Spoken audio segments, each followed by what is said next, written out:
നമസ്കാരം, ഞാൻ ബൈജു എന്നാർ. നമ്മുടെ ചാനലിലേക്ക് സ്വാഗതം. വിജയം മനുഷ്യനെ ഉന്മത്തനാക്കും എന്ന് ബൈബിളിൽ പറയുന്നുണ്ട്. അത് മനുഷ്യൻ്റെ കാര്യം.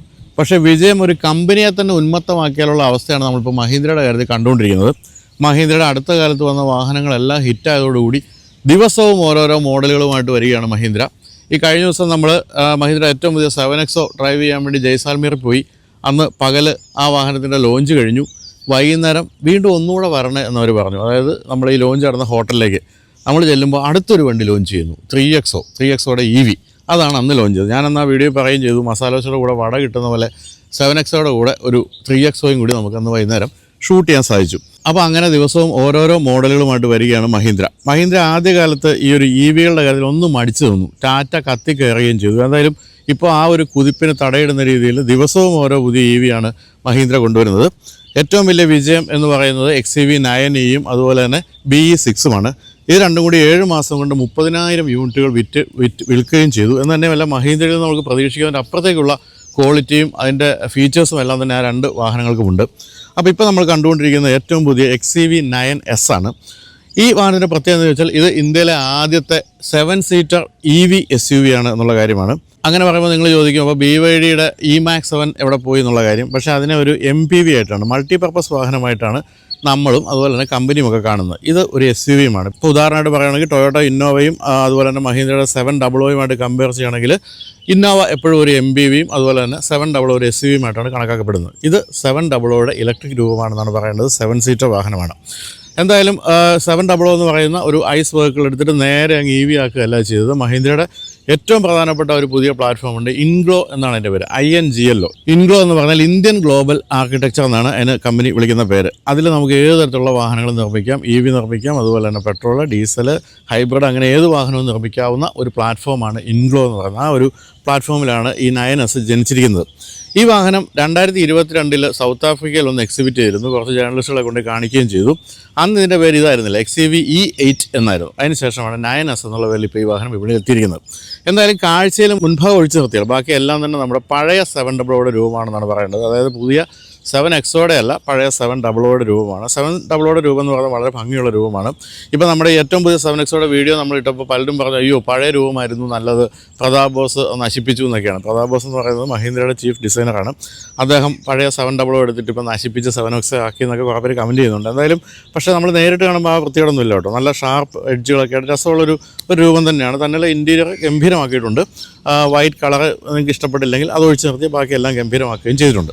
അപ്പോൾ ഈ വാഹനത്തിൻ്റെ അടുത്ത് ഞാൻ പറഞ്ഞല്ലോ, ഇത് നേരെ എടുത്ത് 700 എടുത്തിട്ട് അങ്ങ് 9S ആക്കി മാറ്റുകയല്ല ചെയ്തത്. ഇതിനെ ഒന്ന് ചെറുതാക്കുകയൊക്കെ ചെയ്തിട്ടുണ്ട്. അത് ബാറ്ററി പാക്കൊക്കെ ഫിറ്റ് ചെയ്യാവുന്ന രീതിയിൽ പ്ലാറ്റ്ഫോമിൽ കുറച്ച് മാറ്റങ്ങളൊക്കെ വരുത്തിയിട്ടുണ്ട്. ഇതിൻ്റെ വീൽ ബേസ് നോക്കുകയാണെങ്കിൽ 2762 മില്ലിമീറ്ററാണ്. പക്ഷേ 2775 മില്ലിമീറ്ററാണ് 700യുടെ, അല്ലെങ്കിൽ അതിന് ശേഷം വന്നിരിക്കുന്ന BE6 പോലുള്ള വാഹനങ്ങളുടെ എല്ലാം തന്നെ വീൽ ബേസ്. എന്ന് പറയുമ്പോൾ വീൽ ബേസിൽ അല്പം കുറച്ചിട്ടുണ്ട്. അതുപോലെ തന്നെ 52 മില്ലിമീറ്റർ നീളവും കുറച്ചു. 700യുമായിട്ട് കമ്പയർ ചെയ്യുമ്പോഴുള്ള കാര്യമാണ് പറഞ്ഞത്. പക്ഷേ അതൊന്നും വലിയ മാറ്റമായിട്ട് കണക്കാക്കേണ്ടതല്ല. ഇൻറ്റീരിയറിലും സ്പേസൊന്നും അങ്ങനെ കുറഞ്ഞിട്ടുമില്ല. എന്തായാലും അങ്ങനെയൊക്കെയുള്ള ഈ വാഹനത്തിൻ്റെ റേഞ്ചാണല്ലോ ഏറ്റവും അധികം ആകാംക്ഷയോടുകൂടി നമ്മൾ കാത്തിരിക്കുന്നത്. ഇപ്പോൾ ഇന്ത്യൻ വിപണിയിലുള്ള വാഹനങ്ങളിലെ ഏറ്റവും റേഞ്ചുള്ള വാഹനം എന്നാണ് നമുക്ക് ഈ വാഹനത്തെ വിളിക്കാവുന്നത്. 3 വേരിയൻസ് ഉണ്ട് ഈ വാഹനത്തിന്. അത് 3 ബാറ്ററി പാക്കുകളുണ്ട്, വ്യത്യസ്തമായ 3 ബാറ്ററി പാക്കുകൾ. അതിൽ ആദ്യത്തേതിൻ്റെ റേഞ്ച് എന്ന് പറയുന്നത് 500 കിലോമീറ്റർ ആണെങ്കിൽ അടുത്തത് 621 കിലോമീറ്റർ റേഞ്ചുണ്ട്. അതിൻ്റെ അടുത്തത് 679 കിലോമീറ്റർ റേഞ്ചുണ്ട്. ഈ കണ്ടുകൊണ്ടിരിക്കുന്ന മോഡലിന് 679 കിലോമീറ്റർ റേഞ്ച് ഉണ്ടെന്ന് പറയുമ്പോൾ കേരളത്തിൽ അങ്ങോളം ഇങ്ങോളം ഓടാം. അതിനുശേഷം മംഗലാപുരത്തേക്ക് വേണമെങ്കിൽ പോകാം. നമ്മൾ തെക്കോട്ട് പോവുകയാണെങ്കിൽ അത് കഴിഞ്ഞ് നാഗർകോവിൽ പോകാം. എന്നാൽ പോലും റേഞ്ച് ബാക്കിയുണ്ടാകും. അത്രയധികം റേഞ്ചുള്ള വാഹനമാണ് വന്നിരിക്കുന്നത്. എന്നല്ല, മറ്റൊരു 7 സീറ്റർ EV ആയ E-Max 1, BYDയുടെ E-Max 1നോട് കമ്പയർ ചെയ്യുമ്പോൾ അതിന് 530 കിലോമീറ്ററുള്ള മാക്സിമം റേഞ്ച്. ഇതിന് 679 ഉണ്ട്. അങ്ങനെ എല്ലാ തരത്തിലും വളരെ മുൻപന്തിയിലുള്ളൊരു വാഹനമാണിതെന്നാണ് മനസ്സിലാക്കേണ്ടത്. എന്തായാലും ഈ ഒരു വാഹനത്തിൻ്റെ കാര്യത്തിൽ നമ്മൾ ഇത്രയും കാലം കണ്ടുവന്നിരിക്കുന്ന മഹീന്ദ്രയുടെ ഏറ്റവും ഹോട്ട് സെല്ലിംഗ് ആയിട്ടുള്ള 2 EVകളുമായിട്ട് കമ്പയർ ചെയ്യുമ്പോൾ എങ്ങനെയുണ്ട് ഈ വാഹനം എന്നാണ് പ്രധാനമായിട്ട് നമുക്ക് നോക്കേണ്ടത്. 7 സീറ്റർ ആണെന്നുള്ള പ്രത്യേകത അവിടെ നിൽക്കട്ടെ. അതിനപ്പുറത്തേക്ക് നിർമ്മാണ നിലവാരമായാലും ഡ്രൈവബിലിറ്റി ആയാലും ഹാൻഡ്ലിങ്ങിൻ്റെ മികവായാലും എല്ലാം തന്നെ ഏറ്റവും ഹോട്ട് സെല്ലിംഗ് ആയിട്ടുള്ള മറ്റ് 2 മഹീന്ദ്ര EVകളുമായിട്ട് കമ്പയർ ചെയ്യുമ്പോൾ എങ്ങനെയുണ്ട് എന്നാണ് നമുക്ക് നോക്കേണ്ടത്. അപ്പോൾ എല്ലാവർക്കും മഹീന്ദ്ര XEV9Sൻ്റെ ടെസ്റ്റ് ഡ്രൈവിലേക്ക് സ്വാഗതം.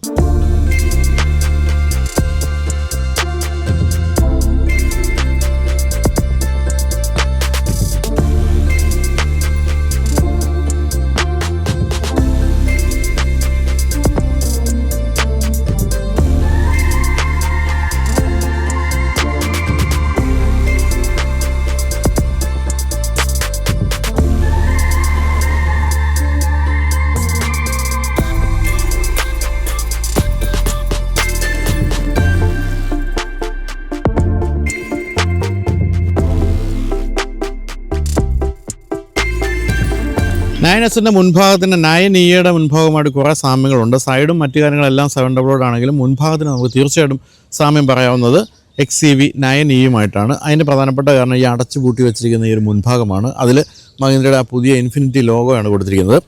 എനിക്ക് ഏറ്റവും ഇഷ്ടപ്പെട്ട കാര്യം ഇതിൻ്റെ ഒരു ലൈറ്റ് ഏരിയയാണ്. ലൈറ്റ് എന്ന് വെച്ചാൽ നല്ല ഷാർപ്പായിട്ടുള്ള ലൈറ്റാണ്. അതും മുൻഭാഗം ഒരു പ്രധാനപ്പെട്ട ഒരു ഭാഗം തന്നെ കവരുന്നുണ്ട് ഈ ലൈറ്റ് എന്നാണ് പറയേണ്ടത്. എന്തായാലും ഈ ഒരു പ്രൊജക്ടർ LED ഹെഡ് ലാമ്പ് നല്ല മനോഹരമായിട്ടുണ്ട്. ഇതിൻ്റെ ഉള്ളിലെല്ലാം ബ്ലാക്ക് ഫിനിഷ് കൊടുത്തിരിക്കുന്നത് അതിലും മനോഹരമായിട്ടുണ്ട്. അതുപോലെ തന്നെ ഇത് ഇപ്പോൾ ഈ കാണുന്ന ടേൺ ഇൻഡിക്കേറ്റർ എന്ന് പറയുന്നത് ഇതിൻ്റെ ഡേറ്റ റണ്ണിംഗ് ലാമ്പാണ്. ഇപ്പോൾ നമ്മൾ ഇൻഡിക്കേറ്റർ ഇട്ടപ്പോൾ അങ്ങനെ വന്നേ ഉള്ളൂ. ഒരു കണക്റ്റഡ് ആയിട്ടുള്ള ഒരു LED സ്ട്രിപ്പ് കൊടുത്തിരിക്കുന്നു. താഴെ ഈ ഭാഗത്ത് ഫുൾ ഗ്ലോസി ഫിനിഷിലാണ്, ബ്ലാക്ക് ഗ്ലോസി ഫിനിഷിലാണ് ഈ ഒരു ഭാഗം കൊടുത്തിരിക്കുന്നത്. ഈ ഗ്ലോസി ഫിനിഷ് കൊടുക്കാനുള്ള കാരണം എന്ന് പറയുന്നത് എപ്പോഴും ഈ സൈഡിലേക്കൊക്കെ പോകുമ്പോഴേക്കും നമുക്ക് കാണാവുന്ന ഗ്ലോസി ഫിനിഷാണ്. ഇത് അധികം സ്ക്രാച്ച് വീഴില്ല എന്നുള്ളതാണ്. പക്ഷേ ഫൈബർ പാർട്ടാണെങ്കിൽ അത് സ്ക്രാച്ച് വീഴും. അതുകൊണ്ടാണ് ഇപ്പോൾ കമ്പനികളുടെ പുതിയ വാഹനങ്ങളെല്ലാം തന്നെ ഇങ്ങനെ ഗ്ലോസി ഫിനിഷ് ആക്കുന്നത്. എന്തായാലും ഇവിടെയൊക്കെ എയർ ഡാം പോലുള്ള കാര്യങ്ങളെല്ലാം കൊടുത്തിട്ടുണ്ട്. ഇതിലെല്ലാം സെൻസേഴ്സൊക്കെ ഇഷ്ടം പോലെ ഉണ്ട്. അഡാസിൻ്റെ ഏറ്റവും പ്രധാനപ്പെട്ട ഫീച്ചേഴ്സ് എല്ലാം ഉള്ളതുകൊണ്ട് അതെല്ലാം അങ്ങനെ തന്നെയാണ്. എന്തായാലും ഈ ഒരു ബോണറ്റിലേക്ക് ഇതൊക്കെ എത്തുമ്പോൾ നമുക്ക് കാണാൻ സാധിക്കും ഇത് XUV 700 അതേ ബോണറ്റും ആ ബോണറ്റ് ലൈനുകളും ഒക്കെയാണ് കൊടുത്തിരിക്കുന്നത്.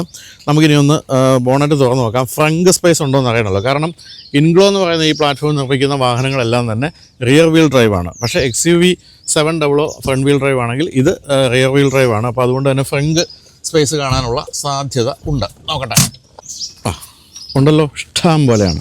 അതായത് 150 ലിറ്റർ ഫ്രണ്ട് സ്പേസ് മുൻഭാഗത്തുണ്ട്. ഒരു കൊച്ചു കുട്ടിയെ കിടത്തിക്കൊണ്ട് വരെ പോകാൻ പറ്റുന്ന അത്രയും ഫ്രണ്ട് സ്പേസ് ഉണ്ട്. ഫ്രണ്ടിൻ്റെ കാര്യത്തിൽ ഏറ്റവും രസകരമായൊരു സംഭവം ഞാൻ കണ്ടത്, ഇപ്പോൾ അടുത്ത കാലത്ത് നമ്മൾ US പോയിട്ട് ഒരു വീഡിയോ ചെയ്ത് നിങ്ങൾ കണ്ടു. ലൂസിഡ് എന്ന് പറയുന്ന ഏറ്റവും അധികം റേഞ്ചുള്ള ഒരു EVയുടെ വീഡിയോ ആയിരുന്നത്. അതിൽ പ്രധാനപ്പെട്ട ഒരു സംഭവം വെച്ചാൽ ഇവിടെ ഈ ഒരു ഭാഗം ഫ്രണ്ട് സ്പേസ് എന്ന് പറയുന്ന ഈ ഭാഗം കൂടി കട്ട് ചെയ്ത് മാറ്റിയിട്ട് ഇത് ഫുൾ ഓപ്പണാണ്. അപ്പോൾ എന്ന് വെച്ചാൽ നമുക്ക് സുഖമായിട്ട് ഒരു സോഫ പോലെ ഉപയോഗിക്കാം. എന്തെങ്കിലുമൊക്കെ കുഷ്യനൊക്കെ ഇട്ട് കഴിഞ്ഞാൽ മുൻഭാഗത്തിരുന്ന് വർത്തമാനമൊക്കെ പറഞ്ഞിരിക്കാൻ പറ്റുന്ന രീതിയിലുള്ള ഫ്രണ്ട് സ്പേസ്. അത് വളരെ തോട്ട്ഫുള്ളായിട്ടുള്ള കാര്യമാണ്. അത് ഏതായാലും വളരെ സൗകര്യപ്രദമാണ്. എന്തായാലും ഇവിടെ 150 ലിറ്റർ ഫ്രണ്ട് സ്പേസ് കൊടുത്തിട്ടുണ്ടെന്നുള്ളതും സന്തോഷമുള്ള കാര്യമാണ്. പിന്നെ അപ്പോൾ മുൻഭാഗം എന്ന് പറയുന്നത് നമ്മൾ XUV 700 ഇതിൻ്റെയൊക്കെ പേര് എങ്ങനെ ഓർത്തിരിക്കണം. ഞാൻ ഇന്നലെ രാത്രി മുഴുവൻ ഇരുന്ന് പഠിച്ചിട്ടാണ് ഈ 9ES 6E 9S XEV 7XO എന്നൊക്കെ പറഞ്ഞ് പഠിച്ചുകൊണ്ടിരിക്കുന്നത്. ഈ പ്രായത്തിൽ ഇതൊന്നും ഒരിക്കലും നമ്മളെ കൊണ്ട് ചെയ്യിക്കാൻ പാടില്ലാത്തതാണ് മഹീന്ദ്ര.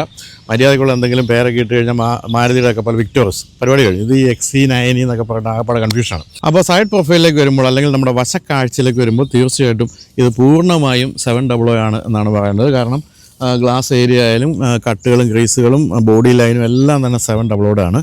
പക്ഷേ ഈ ഒരു വീൽ സൈസ് എന്ന് പറയുന്നത് 18 ഇഞ്ചാണ് കൊടുത്തിരിക്കുന്നത്. അതായത് മറ്റ് ഇപ്പോൾ ഏറ്റവും പുതിയ ഇൻഗ്ലോ പ്ലാറ്റ്ഫോമിൽ ജനിച്ചിരിക്കുന്ന മറ്റ് എല്ലാ SUVകൾക്കും EVകൾക്കെല്ലാം 19 ഇഞ്ചാണെങ്കിൽ ഇത് ശരിക്കും 18 ഇഞ്ചേ ഉള്ളൂ. അത് ശരിക്കും പറഞ്ഞാൽ ഈ ഒരു മറ്റ് വാഹനങ്ങളെക്കാളെല്ലാം വലുപ്പമുള്ളതുകൊണ്ട് കുറച്ചൊരു വലിപ്പം കുറഞ്ഞ പോലെ നമുക്ക് തോന്നുന്നുണ്ട് എന്നുള്ള സത്യമാണ്. എന്നാലും നല്ല ഗംഭീരമായ എയറോ വീലാണ് കൊടുത്തിരിക്കുന്നത്. അതുകൊണ്ട് തന്നെ എയറോ ഡൈനാമികത എന്ന് പറയുന്നത് അങ്ങേയറ്റം ഉണ്ടാകുമെന്നുള്ള കാര്യത്തിൽ സംശയമില്ല. അപ്പോൾ ഈ മുൻഭാഗത്ത് കാണുന്ന ക്ലാഡിങ് അങ്ങനെ ഈ ഒരു പിയാനോ ബ്ലാക്ക് ഫിനിഷ് ക്ലാഡിങ് അങ്ങേയറ്റത്തേക്ക് നീളുന്നുണ്ട്. ഇവിടെ ഈ ഒരു ഡ്യുവൽ കളറിലുള്ള സൈഡ് വ്യൂ മിറേഴ്സാണ് കൊടുത്തിരിക്കുന്നത്. അതിൽ ടേൺ ഇൻഡിക്കേറ്റർ, ക്യാമറകളെല്ലാം തന്നെ ഉണ്ട് അഡാസിൻ്റെ ഫീച്ചേഴ്സിൻ്റെ. അതുപോലെ ഫ്ലഷ് ഡോർ ഹാൻഡിലാണ് കൊടുത്തിരിക്കുന്നത്. അതുകൊണ്ട് അടഞ്ഞു കഴിഞ്ഞാൽ നല്ല ഡിസൈൻ ചെയ്യാൻ ഒരു തട്ടും തടവും ഉണ്ടാവുകയില്ല. വളരെ വിശാലമായ ഗ്ലാസ് ഏരിയയാണ്, ഗംഭീരമായ ഗ്ലാസ് ഏരിയ. അതുപോലെ തന്നെ താഴെ ഇൻഗ്ലോ ഇലക്ട്രിക് ഒറിജിൻ എന്ന് എഴുതി വെച്ചിട്ടുമുണ്ട്. പിന്നെ ഇതൊരു 7 സീറ്റർ വാഹനമായതൊരു 3rd റോ സീറ്റുണ്ട്. ഇവിടെയും മോശമല്ലാത്ത ഒരു ഗ്ലാസ് ഏരിയ കൊടുത്തിട്ടുണ്ട്. പിന്നെ ഇനി ഏറ്റവും വലിയ പ്രധാനപ്പെട്ട ഒരു പ്രശ്നം എന്ന് പറയുന്നത് എപ്പോഴും ഈ ഒരു ബാറ്ററി താഴെ സ്ഥാപിക്കുന്ന വാഹനങ്ങളെ സംബന്ധിച്ച് ഗ്രൗണ്ട് ക്ലിയറൻസ് കുറയുന്നുള്ള കാര്യമാണ്. അത് മനോഹരമായിട്ട് ഇവർ കൈകാര്യം ചെയ്തിട്ടുണ്ട്. അതായത് XUV 700 അതേ ground clearance 201 millimetre ground clearance കൊടുത്തിട്ടുണ്ട്. ബാറ്ററി തൊട്ട് താഴേക്ക് നോക്കുകയാണെങ്കിൽ 219 മില്ലിമീറ്റർ ഗ്രൗണ്ട് ക്ലിയറൻസ് ഉണ്ട്. അപ്പോൾ ആ ഒരു പ്രശ്നമേ ഇല്ല എന്നുള്ളതാണ് മറ്റൊരു കാര്യം. അതിനിടയ്ക്ക് മറ്റൊരു കാര്യം പറയാൻ വിട്ടുപോയി. കഴിഞ്ഞ ദിവസം നമ്മൾ പോയിട്ട് ഏറ്റവും പുതിയ വരാൻ പോകുന്ന ഡസ്റ്റർ ഒന്ന് ട്രാക്കിൽ ഓടിച്ചു. അതിൻ്റെ ഗ്രൗണ്ട് ക്ലിയറൻസ് നമ്മൾ അന്തം വിട്ടുപോയി. എത്രയെന്നൊരു വെളിപ്പെടുത്തില്ല. എന്നാൽ പോലും 220 മില്ലിമീറ്ററെങ്കിലും കാണാനുള്ള സാധ്യത ഉണ്ട്. അത്രയും ഹൈറ്റ് ഉണ്ട്. കിടിലൻ വാഹനമാണ് കേട്ടോ. അത് വരുമ്പോൾ നിങ്ങൾക്ക് തീർച്ചയായിട്ടും ഇഷ്ടപ്പെടും. പഴയ ഡസ്റ്ററിൻ്റെ എല്ലാ പ്രശ്നങ്ങളും തീർത്തിട്ടാണ് ഏറ്റവും പുതിയ ഡസ്റ്റർ വന്നിരിക്കുന്നത്. ഇൻറ്റീരിയറൊക്കെ കിടിലൻ സ്ക്രീനുകൾ, അതുപോലെ തന്നെ കാഴ്ചയിൽ നല്ല ഭംഗിയുള്ളൊരു മോഡലാണ് ഏറ്റവും പുതിയ ഡസ്റ്റർ. 26-ാം തീയതി ലോഞ്ചാണ്. അത് ഭംഗ്യന്തരേണ പറഞ്ഞു വന്നേ ഉള്ളൂ. അപ്പോൾ ഇനി സൈഡ് പ്രൊഫൈലിലേക്ക് വരുമ്പോൾ ഈ ഒരു ബ്ലാക്ക് ഏരിയയൊക്കെ നല്ല ഭംഗിയായിട്ടുണ്ട്. സൈഡിൽ നിന്ന് നോക്കുമ്പോഴൊക്കെ നമുക്ക് XUV 700 തന്നെയാണ് പിൻഭാഗത്തും കാണാൻ സാധിക്കുന്നത്. ഈ ഒരു വലിയ വിശാലമായ ഗ്ലാസ് ഏരിയയും അതുപോലെ തന്നെ ഇവിടെ ഫുൾ ബ്ലാക്ക് ഫിനിഷാണ് കൊടുത്തിരിക്കുന്നത്. എന്തായാലും ഇവിടെ ഒരു LED സ്ട്രിപ്പ് വെക്കാനുള്ള പ്രലോഭനത്തെ എങ്ങനെയൊക്കെയോ മഹീന്ദ്ര മറികടന്നു. അത് കൊടുത്തിട്ടില്ല. അതാണല്ലോ ഇപ്പോഴത്തെ ഏറ്റവും പ്രധാനപ്പെട്ട ഒരു കാര്യം. ഇവിടെ വീണ്ടും ആ ഒരു ലോഗോ കാണാം. ഇവിടെ XEV9S എന്നുള്ളത് നീട്ടി കൊടുത്തിരിക്കുകയാണ്. അതുപോലെ തന്നെ താഴെയായിട്ടും ഫുൾ ബ്ലാക്ക് ഫിനിഷുള്ള നല്ല മനോഹരമായ ഒരു ബമ്പർ കൊടുത്തിരിക്കുന്നു. അത്രയാണ് നമുക്ക് ഇവിടെ പറയാനുള്ളത്. പിന്നെ ഷാർപ്പിൻ ആൻറ്റിനയും അതുപോലെ ഇൻഡിക്കേറ്റർ സ്പോയിലർ, പിന്നെ ഡീഫോഗർ, വൈപ്പർ തുടങ്ങിയ സ്ഥിരം ക്ഷണിതാക്കൾ എല്ലാവരും തന്നെ ഇതിലുണ്ട്. ബൂട്ട് സ്പേസ് നോക്കുകയാണെങ്കിൽ 3 സീറ്റുകളും തുറന്നു വയ്ക്കുമ്പോൾ ഇത്രയേ ഉള്ളൂ, പറഞ്ഞിട്ട് കാര്യമില്ല. പക്ഷേ ഇത് രണ്ടും മടക്കിയാൽ 500 ലിറ്റർ ബൂട്ട് സ്പേസ് കിട്ടും. ഈ 500 മുന്നിലത്തെ 150 കൂടെ ആകുമ്പോഴത്തേക്കും സാധാരണക്കാരന് വേണ്ട അത്രയും ബൂട്ട് സ്പേസ് ഉണ്ട് എന്ന് തന്നെയാണ് പറയേണ്ടത്. അപ്പം അത്തരം കാര്യങ്ങളെല്ലാം മോശമല്ല. ഇതിപ്പോൾ 7 സീറ്റർ ഏതൊരു വാഹനവും ഇത്രയൊക്കെ തന്നെ. പിന്നെ പിൻഭാഗത്ത് 2-3 സോഫ്റ്റ് ബാഗുകളൊക്കെ വെക്കാനുള്ള ഒരു സ്പേസേ ഉണ്ടാവുള്ളൂ. അയ്യോ, ഇതിന് ഇലക്ട്രിക്കൽ ക്ലോസ് ഒന്നുമില്ലേ എന്ന് ഞാൻ നോക്കാൻ വിട്ടുപോയി കേട്ടോ, സോറിയാ. ഇലക്ട്രിക്കൽ അല്ല കേട്ടോ, മാനുവലി തന്നെ ക്ലോസ് ചെയ്യണം. ഓക്കെ, അപ്പോൾ ഇതാണ് ഏറ്റവും പുതിയ 9S രൂപം എന്ന് പറയുന്നത്. 700 നിന്ന് പുറപ്പെട്ടു, 9S എത്തുകയും ചെയ്തു എന്ന് പറയാമെന്ന് മാത്രമേ ഉള്ളൂ. അല്ലാതെ വലിയ വ്യത്യാസമൊന്നും പറയാനില്ല. എന്തായാലും നമുക്കെല്ലാം ഇഷ്ടപ്പെട്ട രൂപമാണ് 700 എന്നുള്ളത് കൊണ്ട് തന്നെ ഈ രൂപവും ഇഷ്ടപ്പെടാൻ സാധ്യതയുണ്ട്. മുൻഭാഗം 9E തന്നെയാണ് കൊടുത്തിരിക്കുന്നത്. ഏകദേശം ഒരുമിച്ചിട്ട് കഴിഞ്ഞാൽ വലിയ വ്യത്യാസം പറയാനുമില്ല. അപ്പോൾ ഇനി എന്താണ് അടുത്ത നടപടി? ഇൻറ്റീരിയർ കാണാം. Come on boys.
നമ്മളിപ്പോൾ ഈ BMW ഏത് വാഹനത്തിൻ്റെ ഉള്ളിൽ കയറിയാലും ഒരേ ലേഔട്ട്, ഒരേ ഡാഷ്ബോർഡൊക്കെ നമ്മൾ കാണാറുണ്ട്. അത് കണ്ടും മടുക്കുകയും ചെയ്തിട്ടുണ്ട്. മഹീന്ദ്ര ആ രീതിയിലേക്ക് പോവുകയാണോ എന്ന് സംശയിക്കാവുന്ന രീതിയിൽ ഏതാണ്ട് ഐഡൻറ്റിക്കലാണ് ഇപ്പോൾ വാഹനങ്ങളുടെയൊക്കെ ഉൾഭാഗം എന്ന് പറയുന്നത്. ഇപ്പോൾ ഇതിൻ്റെ ഉൾഭാഗം എന്ന് പറയുന്നത് 9E ഓടിക്കുന്നവർക്ക് സ്വന്തം വണ്ടി പോലെ തോന്നുന്ന രീതിയിൽ ഏതാണ്ട് അതേ ലേഔട്ട് തന്നെയാണ് കൊടുത്തിരിക്കുന്നത്. അത് ഈ ഡാഷ്ബോർഡിൻ്റെ ലേഔട്ട് അതേപടി എടുത്ത് വെച്ചിരിക്കുകയെന്ന് പറയാം. സ്റ്റിയറിംഗ് വീലിൻ്റെ രൂപം അതേപടി എടുത്ത് വെച്ചിരിക്കുകയാണെന്ന് പറയാം. പിന്നെ ഈ സ്ക്രീൻ ഇപ്പോൾ എല്ലാ മഹീന്ദ്രയുടെ വാഹനങ്ങളും ഇപ്പോൾ ഏറ്റവും പുതിയ 7XL അടക്കമുണ്ട്. ഈ 7XL ഞാൻ കണ്ടൊരു പ്രത്യേകത എന്ന് വെച്ചാൽ നമ്മളിപ്പോൾ കുറേ ദൂരം അത് ഓടിക്കുന്നുണ്ടായി. ഇവിടെ ഈ ഒരു പാസഞ്ചർ സ്ക്രീൻ എന്ന് പറയുന്നത് ഫിൽറ്റേഡാണ്. അതായത് നമുക്ക് ഇവിടെ നിന്ന് ഓടിക്കുമ്പോഴത്തേക്ക് അവിടുത്തെ ഒന്നും അങ്ങനെ വ്യക്തമായിട്ട് കാണാൻ പറ്റില്ല. അത് ഏറ്റവും നല്ലൊരു ഫീച്ചറാണ്. പക്ഷേ ഇതിലങ്ങനെയല്ല. ഇതിൽ അതും നല്ല തെളിമയോടുകൂടി തന്നെ ഇവിടെ ഡ്രൈവർ കാണാൻ സാധിക്കുന്നുണ്ട്. അത് വേണ്ടായിരുന്നു എന്നാണ് എൻ്റെ ഒരു അഭിപ്രായം. ഏതായാലും 12.3 ഇഞ്ചിൻ്റെ 3 സ്ക്രീനുകളാണ് നെടുനീളത്തിൽ കാണുന്നത്. 60 ആപ്പുകളും അതുപോലെ തന്നെ മഹീന്ദ്രയുടെ ഏറ്റവും പുതിയ സോഫ്റ്റ്വെയർ അടക്കമുള്ള എല്ലാ കാര്യങ്ങളും ഉണ്ട്. പിന്നെ ആപ്പിൾ കാർപ്ലേ, ആൻഡ്രോയിഡ് ഓട്ടോ പോലുള്ള കാര്യങ്ങൾ, അത്തരം കാര്യങ്ങളും കൊടുത്തിരിക്കുന്നു. പിന്നെ ഏറ്റവും ആവശ്യമുള്ള സാധനം 360 ഡിഗ്രി ക്യാമറ.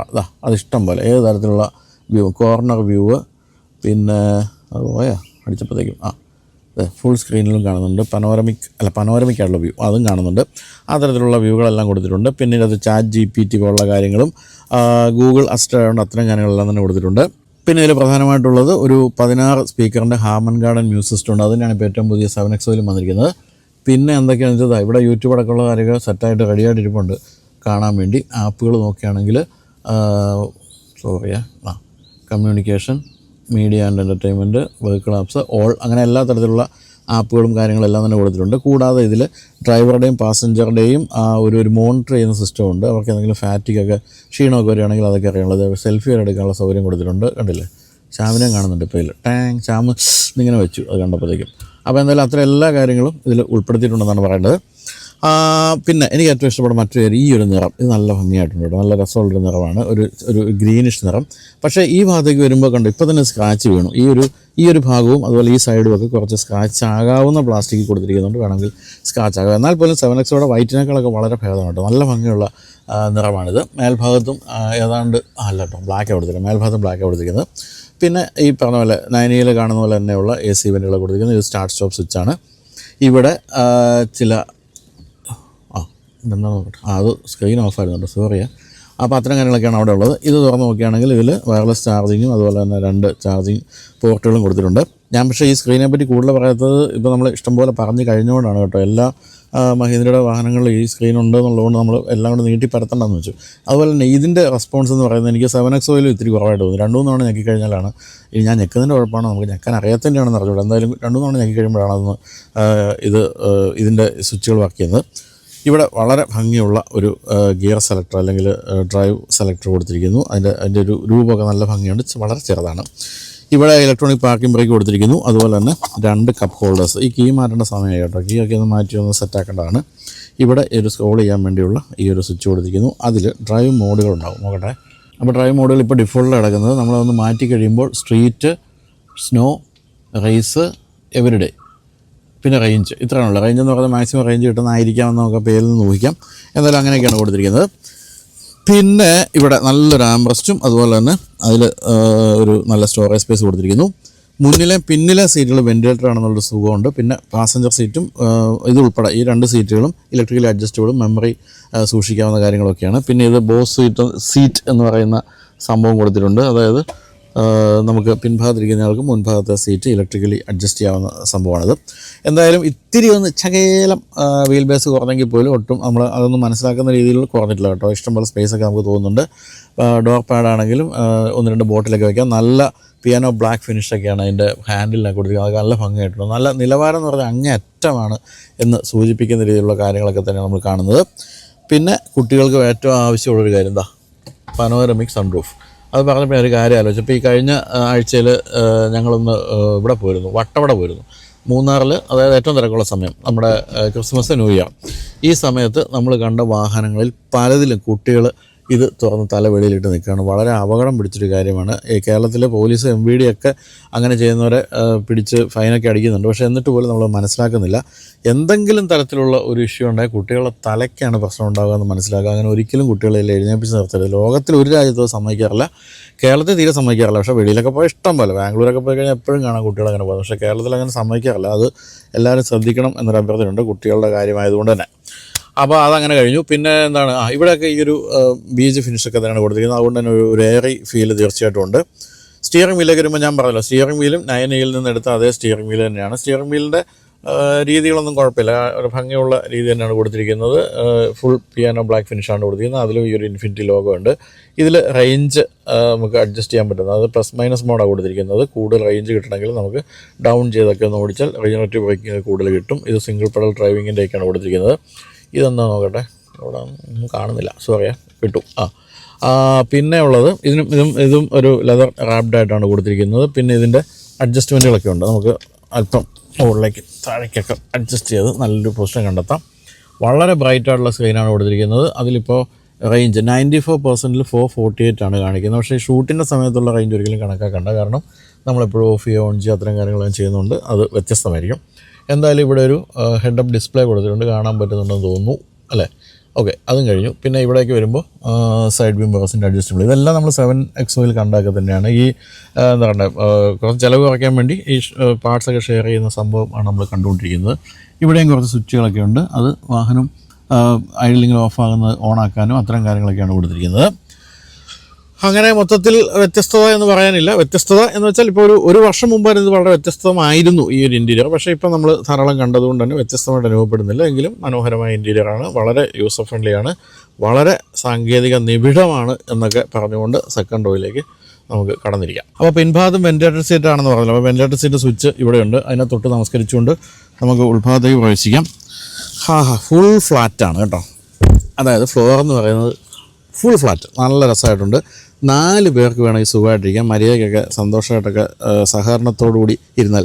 പണ്ട് KSRTC ബസ്സിൽ എഴുതി വയ്ക്കുമായിരുന്നു, സഹവർത്തിത്വം ഇല്ലെങ്കിൽ സർവനാശം, ജവഹർലാൽ നെഹ്റു എന്ന് പറഞ്ഞു. ഇപ്പോൾ ഉണ്ടോയെന്ന് അറിഞ്ഞിട്ട്, ഇപ്പോൾ കുറേ കാലം ഞാൻ KSRTC ബസ്സിൽ കയറിയിട്ട് എന്ന് പറഞ്ഞാൽ സഹവർത്തിത്വം ഉണ്ടെങ്കിൽ 4 പേർക്ക് വേണമെങ്കിൽ ഇരിക്കാൻ പറ്റുന്ന ഒരു സ്ഥലമാണിത്. പിന്നെ AC വെൻറ്റ് കൊടുത്തിട്ടുണ്ട്. ഇവിടെയും ചാർജിങ്, വയർലെസ് ചാർജിങ് കൊടുത്തിട്ടുണ്ട്. വളരെ നല്ലൊരു സംഭവമാണ്. ഇവിടെ നിങ്ങൾക്ക് നിങ്ങളുടെ സ്വന്തം ഡിവൈസുകൾ, ഐപാഡ് പോലുള്ള സാധനങ്ങളൊക്കെ കണക്ട് ചെയ്യാൻ പറ്റുന്നൊരു മൗണ്ട് കൊടുത്തിട്ടുണ്ട്. അതിൽ ചാർജിങ് പോയിന്റ് കൊടുത്തു. ഇതെല്ലാം 7XO ആവർത്തിക്കുകയാണ് കേട്ടോ. വർണ്ണത്തിൽ ആശങ്കയാണ് നമുക്ക് വരുന്നത്. ഇതെല്ലാം അതാണല്ലയോ ഇതെന്ന് വർണ്ണത്തിൽ ആശങ്ക ഉൾപ്രേക്ഷ അലങ്കൃതി എന്നാണല്ലോ, അതാണ് ഇപ്പോൾ പെട്ടെന്ന് ഫീൽ ചെയ്തത്. അപ്പോൾ ഇവിടെ നല്ലൊരു ആംബ്രസ്റ്റ്, അതിൽ 2 കപ്പ് ഹോൾഡേഴ്സും കൊടുത്തിരിക്കുന്നു. നല്ല തൈ സപ്പോർട്ടാണ്, നല്ല തൈ സപ്പോർട്ടുള്ള സീറ്റാണ്, സുഖമായിട്ടിരിക്കാം. അതുപോലെ തന്നെ പനോരമിക് സൺറൂഫ് ഇനി അറ്റം വരെ വരും, അതിപ്പം വന്നിട്ടില്ലെന്നുള്ളൂ. അപ്പോൾ അതുകൊണ്ട് തന്നെ നല്ല എയറി ഫീലുണ്ട്. പിന്നെ ഇവിടെ ഇതാ ഒരു സൺ ബ്ലൈൻഡ്. ഇത് ശരിക്കും പറഞ്ഞാൽ വളരെ ആവശ്യമുള്ള കാര്യമാണ്. ഇത് നമ്മൾ കണ്ടിട്ടില്ല, ഈ ഓരോ തുണിയും അതുപോലെ തന്നെ ടവലൊക്കെ എടുത്ത് ഇവിടെ ഇങ്ങനെ കെട്ടി വെച്ചിട്ടൊക്കെയാണ് ആൾക്കാർ വെയിലത്ത് പോകുന്നത്. ഇത് വലിയ ചിലവുള്ള കാര്യമൊന്നും അല്ലല്ലോ. ഇതൊക്കെ എല്ലാ വാഹനത്തിനും കൊടുക്കാവുന്നുള്ളൂ എന്ന് ആണ് എൻ്റെ ഒരു എളിയ അഭിപ്രായം. ഡോർ പാഡിൽ വീണ്ടും ഒരു ബോട്ടിൽ വയ്ക്കാം, നല്ലൊരു ആംബസ്റ്റും കൊടുത്തിട്ടുണ്ട്. അത്തരം കാര്യങ്ങളെല്ലാം പക്കയാണ്. പിന്നെന്തായാലും അപ്പോൾ ഇതൊക്കെ തന്നെ. ഈ ബോസിൻ്റെ കാര്യം ഞാൻ പറഞ്ഞു കഴിഞ്ഞല്ലോ അല്ലേ, അതും വളരെ യൂസ്ഫുള്ളായിട്ടുള്ള കാര്യമാണ്. പിൻഭാഗത്തൊക്കെ എന്തായാലും ഒന്ന് ഇരിക്കാം, വലിയ കാര്യമൊന്നും ഇല്ലെങ്കിലും ഒന്ന് ഇരുന്ന് നോക്കാം. കുട്ടികൾക്ക് പറ്റുന്ന സീറ്റാണെന്നുള്ള കാര്യത്തിൽ സംശയമില്ല.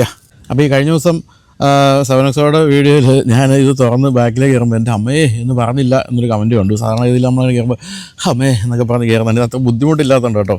അമ്മയെ മഹാമായി എന്നൊന്നും വിളിച്ച് കയറേണ്ട അത്രയും വലിയ പ്രശ്നമില്ലാത്തില്ല, വളരെ എളുപ്പത്തിൽ ഫോൾഡ് ചെയ്യാം. പക്ഷേ ഇരുന്ന് കുറേ ദൂരം ഓടിക്കഴിയുമ്പോൾ അമ്മയെ മഹാമായയുടെ അമ്മ എന്നൊക്കെ നമ്മൾ വിളിച്ചു പോകും. കാരണം വെച്ചാൽ ഒട്ടും തന്നെ തൈ സപ്പോർട്ട് ഉണ്ടാകാനുള്ള സാധ്യത ഇല്ല എന്നുള്ളത് കൊണ്ട് തന്നെ. അപ്പോൾ ഇതാണ് അവസ്ഥ. ഞാനിങ്ങനെ ഇരിക്കുമ്പോഴത്തേക്കും കാലും ഈ തുടയും സീറ്റുമായിട്ട് യാതൊരു ബന്ധവുമില്ലാത്ത അത്രയും വ്യത്യാസമുണ്ട് തൈ സപ്പോർട്ടിൽ. തീർച്ചയായിട്ടും പിൻഭാഗത്ത് അങ്ങനെ തന്നെയാണ്. ഇപ്പോൾ ഈ സീറ്റൊക്കെ അങ്ങനെ മുന്നോട്ടിട്ട് ഇങ്ങനെ ഇരുന്ന് കഴിഞ്ഞാൽ സുഖമായിട്ടിരിക്കാം, അല്ലെങ്കിൽ കുട്ടികൾക്ക് തന്നെയാണ് ഇരിക്കാൻ പറ്റുന്നത്. പക്ഷേ സീറ്റ് നല്ല കംഫർട്ടബിളാണ്. ഈ ഒരു തൈ സപ്പോർട്ട് ഒഴിച്ചു നിർത്തി കഴിഞ്ഞാൽ ഒരു മുൻഭാഗത്തെ സീറ്റും പിൻഭാഗത്തെ സീറ്റോട് വലിയ വ്യത്യാസമൊന്നുമില്ല. അത് ഈ കഴിഞ്ഞ ദിവസം 7Xോടെ ലോഞ്ച് ഫംഗ്ഷനിൽ പ്രതാപ് ബോസ് എന്ന് പറഞ്ഞ ഡിസൈനർ പറയുകയും ചെയ്തു. ഏറ്റവും പിന്നിരിക്കുന്നയാൾക്കും മുൻഭാഗത്തെ കംഫർട്ട് ഇടേണ്ട ആവശ്യമുള്ളൂ. അയാളും ഈ പറഞ്ഞ പോലെ കുടുംബത്തിലെ അംഗമായിരിക്കും. അപ്പോൾ എന്ന് പറയുമ്പം ഏറ്റവും തേർഡ് റോ സീറ്റിലുള്ളവർ അങ്ങനെ തീരെ പരിഗണിക്കാതിരിക്കുന്നത് ശരിയല്ലാത്തതുകൊണ്ട് ഇനി മുതൽ മഹീന്ദ്രയുടെ എല്ലാ വാഹനങ്ങളും തേർഡ് റോ സീറ്റിലും വേണ്ട രീതിയിലുള്ള ഫീച്ചേഴ്സൊക്കെ ഉണ്ടാകുമെന്നൊക്കെ പറഞ്ഞിരുന്നു. അതുകൊണ്ടൊക്കെ നമ്മൾ കാണുന്നുണ്ട്.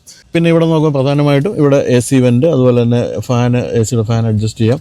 12 വോട്ടിൻ്റെ ചാർജിങ് പോർട്ട് കൊടുത്തിരിക്കുന്നു. സാമാന്യം ഭേദപ്പെട്ട ഒരു വിൻഡോ ഉണ്ട്. ഇവിടെയൊക്കെ സ്പീക്കർ കൊടുത്തിരിക്കുന്നു. ഇവിടെ കപ്പ് ഹോൾഡർ കൊടുത്തിരിക്കുന്നു.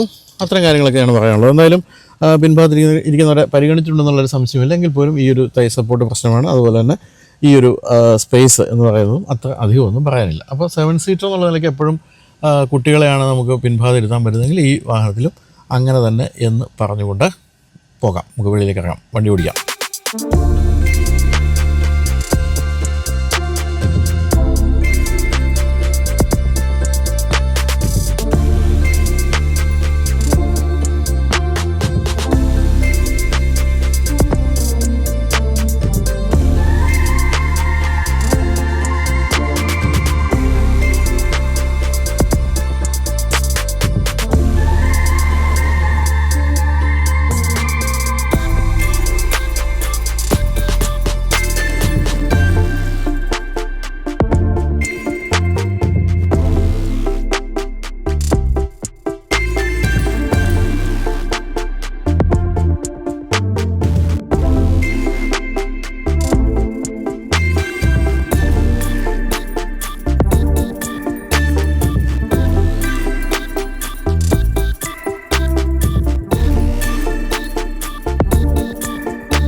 മഹീന്ദ്രയുടെ ഏറ്റവും പുതിയ ബോൺ ഇലക്ട്രിക് EVകൾ, അതാണ് ഈ BE എന്ന് പറയുന്ന സംഭവം. അതാണ് ബോൺ ഇലക്ട്രിക് EVകളെല്ലാം തന്നെ ഓടിക്കുമ്പോൾ നമുക്ക് ആദ്യം ഫീൽ ചെയ്യുന്നൊരു കാര്യം ഇതിൻ്റെ വെയിറ്റാണ്. നല്ല ഗംഭീര വെയിറ്റാണ്. അതുകൊണ്ട് തന്നെ നമുക്ക് നല്ല ആത്മവിശ്വാസം കിട്ടുന്നുണ്ട്. അതുപോലെ തന്നെ നല്ല റോഡ് ഗ്രിപ്പുണ്ട്. പിന്നെ NVH ലെവലുകളാണെങ്കിലും ഗംഭീരമാണ്. സാധാരണഗതിയിൽ നമ്മൾ ഇലക്ട്രിക് കാറുകളുടെ കാര്യത്തിൽ വളരെ നിശബ്ദമാണ് പ്രവർത്തനമെങ്കിൽ പോലും റോഡ് നോയ്സ് കാര്യമായിട്ട് വരാറുണ്ട്. കാരണം അതുപോലെ പെർഫോമൻസ് ഉള്ള വാഹനങ്ങളായതുകൊണ്ട് റോഡ് നോയ്സ് വരും. പക്ഷേ ഇത്തരം ഈ പുതിയ BE വാഹനങ്ങൾക്ക് എല്ലാം തന്നെ നല്ല ഗംഭീരമായ NVH ലെവലുകളൊക്കെ കൊടുത്തിട്ടുണ്ട്. അതുകൊണ്ട് യാതൊരു ശബ്ദവും ഇല്ലാതെ വളരെ ശാന്തസുന്ദരമായ ജീവിതമാണ് നമുക്ക് ഇത്തരം വാഹനങ്ങളുടെ കൂടെ ജീവിക്കുമ്പോൾ കിട്ടുന്നത്. അതുപോലെ തന്നെ സസ്പെൻഷൻ, ഇപ്പം നമ്മളൊരു നല്ല കുഴിയൊക്കെ ചാടി വന്നിട്ടും കാര്യമായ രീതിയിലൊന്നും ഉള്ളിലേക്ക് അറിഞ്ഞില്ല. അത് ബാറ്ററിയുടെ വെയിറ്റ് ഉള്ളതുകൊണ്ടും പിന്നെ മറ്റ് പല കാര്യങ്ങളും അതിന് ബാക്കപ്പ് ചെയ്യുന്നുണ്ട്. എന്തായാലും സസ്പെൻഷൻ്റെ കാര്യമായാലും ഈ ഒരു വെയിറ്റും എല്ലാം കൂടി നമുക്ക് അങ്ങേയറ്റം ഗംഭീരമായൊരു ഡ്രൈവ് സമ്മാനിക്കുന്നു. XUV700 എന്ന് പറയുന്നത് ഇതിൻ്റെ ബേസിക് വാഹനം എന്ന് പറയുന്നത് തന്നെ നല്ല രസമായിരുന്നു ഓടിക്കാൻ. അതിൻ്റെയും ഒരു എർഗണോമിക്സ് ഒക്കെ വളരെ ഗംഭീരമായിരുന്നു. അതെല്ലാം ഒരുപടി അപ്പുറത്തേക്ക് നമുക്കിപ്പോൾ ഏറ്റവും പുതിയ ഈ ഒരു വാഹനത്തിൽ കിട്ടുന്നുണ്ട്. അപ്പോൾ എന്താണ് വാഹനങ്ങളുടെ ഭാവി എന്നൊരു ചോദ്യം എല്ലാവരും ചോദിക്കുന്നുണ്ട്. ഇലക്ട്രിക് ആണോ ഹൈബ്രിഡ് ആണോ എന്നൊക്കെ. അപ്പോൾ ഞാൻ ഇപ്പോൾ ചെന്നൈയിൽ വെച്ച് റെനോയുടെ ഇന്ത്യയുടെ ഹെഡ്, അദ്ദേഹം ഫ്രഞ്ചുകാരനാണ്, അതോട് ചോദിച്ചു എന്താണ് ഈ വാഹനങ്ങളുടെ ഭാവി എന്ന് ചോദിച്ചപ്പോൾ അദ്ദേഹം പറഞ്ഞത് ഹൈബ്രിഡ് വന്നാലും ഏത് വന്നാലും ഇതെല്ലാം അവസാനിക്കാൻ പോകുന്ന ഇലക്ട്രിക്കലാണ് എന്നാണ് റെനോയുടെ ഒരു കണ്ടെത്തൽ എന്ന് പറഞ്ഞു. അപ്പോൾ നമ്മൾ ഇലക്ട്രിക്കിനെ തള്ളി കളയാൻ പാടില്ല. എന്തായാലും നിങ്ങൾക്ക് ഒരു കാലത്ത് എപ്പോഴെങ്കിലും ഇലക്ട്രിക് എടുക്കേണ്ട ഒരു സാഹചര്യത്തിലേക്കാണ് കാര്യങ്ങൾ പോകുന്നത്. ഇപ്പോൾ റെനോ ആണെങ്കിലും ഒക്കെ ഇലക്ട്രിക്കിലേക്ക് മാറിക്കൊണ്ടിരിക്കുന്നു. ഹൈബ്രിഡ് അതിൻ്റെ ഇടയ്ക്കൊരു ചെറിയ ഒരു സ്റ്റെപ്പ് സ്റ്റോൺ എന്ന് മാത്രം കരുതിയാൽ മതി എന്നാണ് അദ്ദേഹം പറഞ്ഞത്. അത് ശരിയാണെന്ന് എനിക്ക് തോന്നുന്നുണ്ട്. എന്തായാലും ആ ഒരു ടെക്നോളജി എന്നെങ്കിലും വിപുലമാകാൻ പോകുന്ന ടെക്നോളജി മഹീന്ദ്ര നേരത്തെ സ്വന്തമാക്കിയിട്ടാണ് ഇത്തരം കാര്യങ്ങളൊക്കെ വന്നുകൊണ്ടിരിക്കുന്നത്. റേവ എന്ന ഇലക്ട്രിക് കാർ കമ്പനി ആദ്യം തന്നെ സ്വന്തമാക്കി ഇലക്ട്രിക് ടെക്നോളജി പഠിച്ച ഒരു കമ്പനിയാണ് മഹീന്ദ്ര. അതിൽ നിന്ന് പടിപടിയായിട്ട് ഉയർന്നാണ് ഇപ്പോൾ ഇത്രയും ഗംഭീരമായ ഒരു ഇലക്ട്രിക് വാഹനത്തിലേക്ക് എത്തിയിരിക്കുന്നത്. അപ്പോൾ XUV 700 ഓടിച്ചിട്ടുള്ളവർക്ക് തോന്നുന്ന അതേ ഫീൽ തന്നെയാണ് സീറ്റിംഗ് പൊസിഷൻ്റെ കാര്യത്തിലും വരെ നമുക്ക് കിട്ടുന്നത്. നല്ല ഹൈറ്റുള്ള സീറ്റിംഗ് പൊസിഷൻ, നല്ല വിസിബിലിറ്റി, അത്തരം കാര്യങ്ങളെല്ലാം തന്നെ ഉണ്ട്. പിന്നെ അഡാസിൻ്റെ ഫീച്ചേഴ്സ് എല്ലാം തന്നെ വളരെ കൃത്യമായിട്ടുണ്ട്. അത് നമുക്ക് ഓരോ തവണയും ഈ ലൈൻ ചേഞ്ച് ഒക്കെ ചെയ്യുമ്പോൾ കൃത്യമായിട്ട് മനസ്സിലാകുന്നുണ്ട്. വളരെ മികച്ച ഒരു ഹെഡ് അപ്പ് ഡിസ്പ്ലേ ആണ് അതിൽ കാണുന്നത്. അതിൽ നമുക്ക് നാവിഗേഷൻ ഉൾപ്പെടെയുള്ള കാര്യങ്ങളെല്ലാം ആക്സസ് ചെയ്യാൻ സാധിക്കും. അതുപോലെ തന്നെ ഇപ്പോൾ അത് കാണിക്കുന്നുണ്ട് 437 കിലോമീറ്റർ 92% റേഞ്ച് എന്ന്. അപ്പോൾ ഇതൊക്കെയാണ് ബേസിക്കലി നമുക്ക് വാഹനത്തെ പറ്റി പറയുന്ന കാര്യങ്ങൾ. അപ്പോൾ സേഫ്റ്റിയുടെ കാര്യം കൂടുതൽ വിപുലമായി പറയുകയാണെങ്കിൽ 6 എയർ ബാഗുകളുണ്ട്. അത് പാക്ക് 3 എന്ന് പറയുന്നത് നമ്മളിപ്പോൾ ഓടിച്ചുകൊണ്ടിരിക്കുന്ന ഈ മോഡലിൽ 7 എയർ ബാഗുകളാണുള്ളത്. പിന്നെ ടയർ പ്രഷർ മോണിറ്ററിംഗ് സിസ്റ്റം, പിന്നെ ESP, പിന്നെ ഐസോഫിക്സ് മൗണ്ടുകൾ, കുട്ടികളുടെ സീറ്റ് വയ്ക്കുന്ന മൗണ്ട്, അതെല്ലാം സ്റ്റാൻഡേർഡായിട്ട് എല്ലാ എക്രോസ് വേരിയൻസ് കൊടുത്തിട്ടുണ്ട്. പിന്നെ അഡാസിൻ്റെ കാര്യം നോക്കുകയാണെങ്കിൽ 5 റഡാറുകളും പിന്നെ 12 അൾട്രാസോണിക് സെൻസേഴ്സും പിന്നെ ഓട്ടോമാറ്റിക് എമർജൻസി ബ്രേക്കിംഗ് പോലുള്ള കാര്യങ്ങളെ കൺട്രോൾ ചെയ്യുന്ന ക്യാമറ, പിന്നെ lane keep assist, lane centering, traffic sign recognition, adaptive cruise control, autonomous emergency steering, അത്തരം കാര്യങ്ങളെല്ലാം തന്നെ കൊടുത്തിട്ടുണ്ട്. അതുപോലെ തന്നെ സേഫ്റ്റി നോക്കുകയാണെങ്കിൽ ഇംഗ്ലോ എന്ന് പറയുന്ന ഇതിൻ്റെ പ്ലാറ്റ്ഫോം ഇതുവരെ നമ്മൾ ഉപയോഗിച്ച് വന്നിരിക്കുന്ന എല്ലാ വാഹനങ്ങൾക്കും 5 സ്റ്റാർ റേറ്റിംഗ് ഇട്ടിട്ടുണ്ടെന്നുള്ളതുകൊണ്ട് തന്നെ ഈ വാഹനത്തിൻ്റെ കാര്യത്തിൽ 5 സ്റ്റാർ റേറ്റിംഗ് 100% ഉറപ്പാണ്. ഭാരത് എൻക്യാപ്പ് സേഫ്റ്റി റേറ്റിങ്ങിന് ഇവർ കൊണ്ടുപോകുന്നുണ്ട്, ക്രാഷ് ടെസ്റ്റിന് കൊണ്ടുപോകുന്നുണ്ട്. അപ്പോൾ ഇതുവരെ നമ്മൾ ഇൻഗ്ലോ എന്ന് പറയുന്ന ഈ ഒരു പ്ലാറ്റ്ഫോമിലുള്ള വാഹനങ്ങൾക്ക് കണ്ടിരുന്ന 2 തരത്തിലുള്ള ബാറ്ററി പാക്കുകളാണ്, 59 കിലോവാട്ടും അതുപോലെ തന്നെ 71 കിലോവാട്ടും. പക്ഷേ ഇതിലിപ്പോൾ ഒന്നുകൂടി മറ്റൊരു ബാറ്ററി പാക്ക് കൂടി ഇൻട്രൊഡ്യൂസ് ചെയ്തിരിക്കുകയാണ്. 70 കിലോവാട്ടാണ്. ഈ 3 ബാറ്ററി പാക്കുള്ള വേർഷനുകളും 380 ന്യൂട്ടൺ മീറ്ററാണ് മാക്സിമം ടോർക്ക്. പക്ഷേ പവറിൻ്റെ കാര്യം മാറി വരുന്നുണ്ട്. ഉദാഹരണമായിട്ട് 59 കിലോവാട്ടിൻ്റെ ബാറ്ററി പാക്കിൽ 231 HP മോട്ടറാണ് കൊടുത്തിരിക്കുന്നതെങ്കിൽ 70 കിലോവാട്ട് 245ഉം അതുപോലെ നമ്മളിപ്പോൾ ഓടിച്ചുകൊണ്ടിരിക്കുന്ന 79 കിലോവാട്ടിൻ്റെ ബാറ്ററി പാക്കിൽ അത് 286 BSPയുമാണ്. അപ്പോൾ ഡ്രൈവ് മോഡുകളൊക്കെ നമ്മൾ കണ്ടല്ലോ. ഡ്രൈവ് മോഡുകളിലൊക്കെ വളരെ കൃത്യമായും വാഹനത്തിൻ്റെ സ്വഭാവം മാറുന്നത് നമുക്ക് അറിയാൻ സാധിക്കുന്നുണ്ട്. അതെല്ലാം വളരെ എഫക്റ്റീവായിട്ടുള്ള ഡ്രൈവ് മോഡുകളൊക്കെയാണ് കൊടുത്തിരിക്കുന്നത്. അതുപോലെ ഈ ഒരു ബാറ്ററി പാക്കുള്ള മോഡലിൽ ഈ ഒരു 286 BSP പവറുള്ള മോട്ടറുള്ള മോഡലിൽ 7 സെക്കൻഡ് മതി 100 കിലോമീറ്റർ വേഗമെടുക്കാൻ. 202 കിലോമീറ്ററാണ് മാക്സിമം സ്പീഡ്. ഡ്രൈവ് മോഡുകൾ പോലെ തന്നെ 5 റീജനറേറ്റീവ് ബ്രേക്കിംഗ് മോഡുകളും കൊടുത്തിട്ടുണ്ട്. അതുപോലെ തന്നെ 1 പെഡൽ ഡ്രൈവിംഗ് മോഡ് കൊടുത്തിട്ടുണ്ട്. അതിനുവേണ്ടിയാണ് ഈ സ്റ്റിയറിങ്ങിലുള്ള സ്വിച്ചുകൾ കൊടുത്തിരിക്കുന്നത്. ബ്രേക്കിങ്ങിൻ്റെ കാര്യത്തിലാണെങ്കിലും വളരെ പക്കയാണ്. അതായത് 4 വീലുകളിലും ഡിസ്ക് ബ്രേക്ക് കൊടുത്തിട്ടുണ്ട്. ഇനി റേഞ്ചിലേക്കാണ് പോകേണ്ടത്. ഏറ്റവും ബേസിക് ആയിട്ടുള്ള ബാറ്ററി പാക്കിന് പോലും 521 കിലോമീറ്റർ റേഞ്ച് ഉണ്ട്. പിന്നെ 600 കിലോമീറ്റർ 679, അങ്ങനെയാണ് 3 ബാറ്ററി പാക്കുകളുടെയും മാക്സിമം റേഞ്ച്. പിന്നെ ചാർജിങ്ങിലേക്ക് വരികയാണെങ്കിൽ 7.2 കിലോവാട്ടിൻ്റെയും 11.2 കിലോവാട്ടിൻ്റെയും വോൾ ചാർജേഴ്സാണ് നമുക്ക് ഇത് ചാർജ് ആകാൻ വീട്ടിൽ ഉപയോഗിക്കാവുന്നത്. അതിന് 50,000 രൂപയും 75,000 രൂപയും വീതം കൊടുക്കണം. അത് ഈ വിലയിൽ ഇൻക്ലൂഡ് അല്ല. അപ്പോൾ ഈ ഒരു ഏറ്റവും വലിയ ബാറ്ററി പാക്ക് ഫുൾ ചാർജ് ആകാൻ 0 to 100 ആകാൻ വേണ്ടി 11.7 മണിക്കൂറാണ് വേണ്ടി വരുന്നത്. അതുപോലെ തൊട്ട് താഴെയുള്ള ബാറ്ററി പാക്കുകൾക്ക് 8 മണിക്കൂറാണ് മാക്സിമം ചാർജ് ചെയ്യാൻ വേണ്ടി വരുന്നത്. എന്നാൽ XUV 9S 180 കിലോവാട്ടിൻ്റെ DC ഫാസ്റ്റ് ചാർജിങ്ങിനെ സപ്പോർട്ട് ചെയ്യുന്നുണ്ട്. അങ്ങനെയാണെങ്കിൽ 20 to 80% വെറും 20 മിനിറ്റ് കൊണ്ട് ചാർജ് ആകും. 9Sൻ്റെ എല്ലാ വേർഷൻസും ഉപയോഗിക്കുന്നത് LFP സെല്ലുകളാണ്. അത് വളരെ എഫിഷ്യൻ്റ് ആയിട്ടുള്ള ഒരു ബാറ്ററി ആയിട്ടാണ് അറിയപ്പെടുന്നത്. അതുകൊണ്ട് വളരെ ഡ്യൂറബിളുമാണ്. അതുകൊണ്ട് തന്നെ 15 വർഷത്തെ ലൈഫ് ടൈം വാറൻറ്റിയും ഫസ്റ്റ് ഓണർക്ക് കമ്പനി കൊടുക്കുന്നുണ്ട്.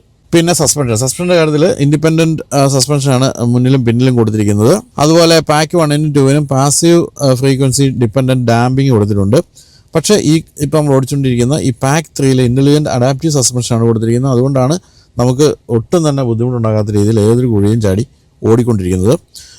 ഓരോ ചേഞ്ചിനും, അതായത് റോഡിലുണ്ടാകുന്ന ഓരോ ചെറിയ ചേഞ്ചിന് പോലും 15 മില്ലി സെക്കൻഡിൽ ഇത് മനസ്സിലാക്കി പ്രവർത്തിക്കുന്നുണ്ട്. അപ്പം അത്തരത്തിലുള്ള സസ്പെൻഷനാണ് ഏറ്റവും വില കൂടിയ മോഡലിൽ ഇൻ്റലിജൻറ്റ് അഡാപ്റ്റീവ് സസ്പെൻഷൻ കൊടുത്തിരിക്കുന്നത്. ഇതൊക്കെ നമ്മൾ വളരെ വില കൂടിയ പ്രീമിയം വാഹനങ്ങളിൽ കണ്ടിരുന്ന കാര്യങ്ങളാണ് ഇപ്പോൾ മഹീന്ദ്രയൊക്കെ ഇതിലേക്ക് കൊണ്ടുവന്നിരിക്കുന്നത്.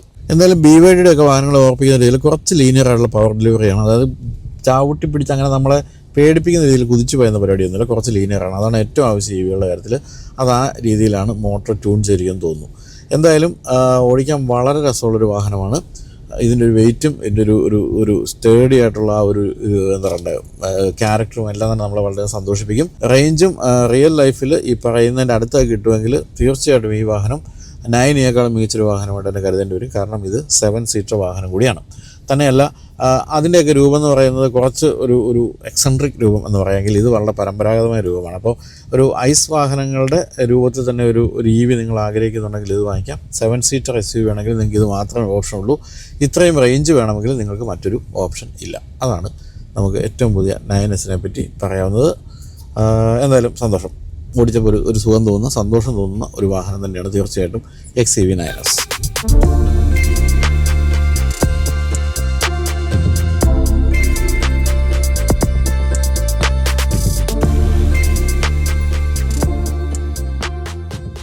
അപ്പോൾ ഇനി വിലയുടെ കാര്യത്തിലാണ് മഹീന്ദ്ര ഞെട്ടിച്ചത്.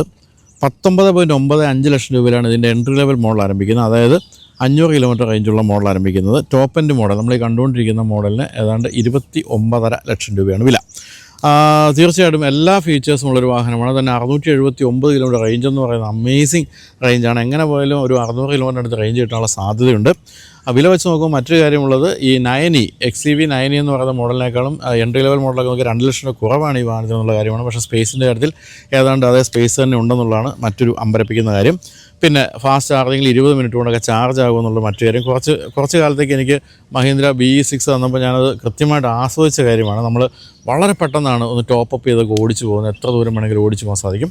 പിന്നെ എല്ലാ സേഫ്റ്റി ഫീച്ചേഴ്സും ഉണ്ട്. ഒന്നിനും ഒരു കുറവുമില്ലാത്തൊരു വാഹനമാണ്. വിലയുടെ കാര്യത്തിൽ മോശമല്ലാത്ത വില എന്ന് തന്നെയാണ് പറയേണ്ടത്. അപ്പോൾ എന്തായാലും മഹീന്ദ്ര അങ്ങേ അറ്റത്തേക്കാണ് പോയിക്കൊണ്ടിരിക്കുന്നത് EVകളുടെ കാര്യത്തിൽ. എല്ലാ തരത്തിലും എല്ലാ ഫീച്ചേഴ്സും എല്ലാ തരത്തിലുള്ള റേഞ്ചും ഒക്കെയുള്ള EVകൾ വന്നുകൊണ്ടിരിക്കുന്നു. അപ്പോൾ ഇനി എന്താണ് വരാൻ പോകുന്നത് അറിഞ്ഞുകൂടാ. അതിൻ്റെ ഇടയ്ക്ക് ഇത്തിരി റേഞ്ച് പറഞ്ഞ ഈ പറഞ്ഞ 3XO EV ഒക്കെ കൊണ്ടുവരുന്നുണ്ട്. അപ്പോൾ എന്തായാലും മഹീന്ദ്ര കീപ് ഗോയിങ്. വളരെ സന്തോഷമുണ്ട് മഹീന്ദ്രയുടെ ഒരു വളർച്ചയുടെ കാര്യത്തിൽ.